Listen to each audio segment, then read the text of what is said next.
Maintenant, ô Maître souverain, tu peux laisser ton serviteur s'en aller en paix selon ta parole. Maintenant, ô Maître souverain, tu peux laisser ton serviteur s'en aller en paix selon ta parole. Ce sont les mots de Siméon que nous lisons aujourd'hui, en ce dimanche de la Sainte Famille. Ces mots sont repris chaque jour par l'Église, au moment des complis, dans la prière du soir. 3 mots se détachent de cette adresse: le serviteur, la paix et la parole. En quoi consiste servir le Seigneur?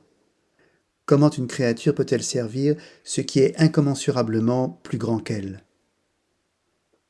Un élément de réponse à cette question nous conduit à ne pas s'attacher en premier lieu au contenu du service, à son efficacité, mais à sa forme, à la manière dont le service est exercé.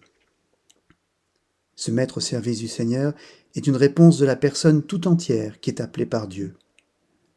L'apôtre Paul écrira « Restez en tenue de service ».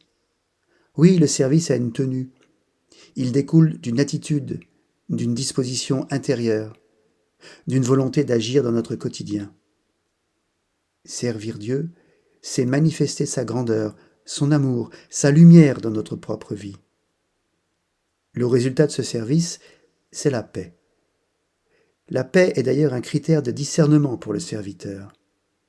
Choisir de répondre à l'appel de Dieu donne une paix sereine.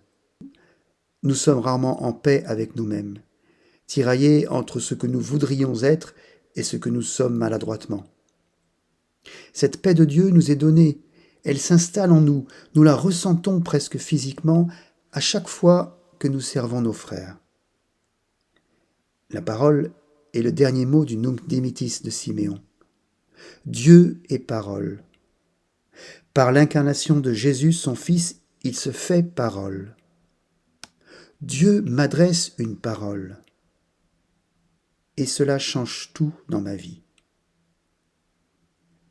Toute parole suppose un récepteur, un sujet qui entende, un sujet qui écoute. Écouter la parole est un travail d'autant plus difficile que nous sommes assaillis quotidiennement par une foule de paroles, de mots qui font du bruit sans véritablement laisser de traces.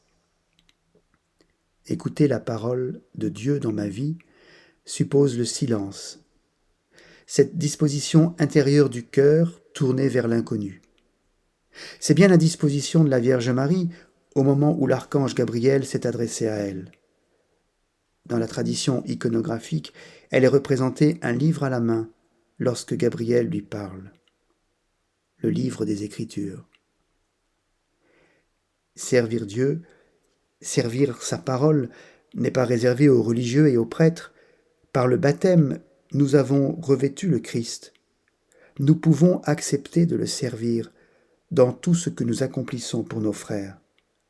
Nous pouvons faire entrer en grand dans notre vie la lumière de Noël. Cherchez, vous trouverez. Frappez, on vous ouvrira. Bon dimanche.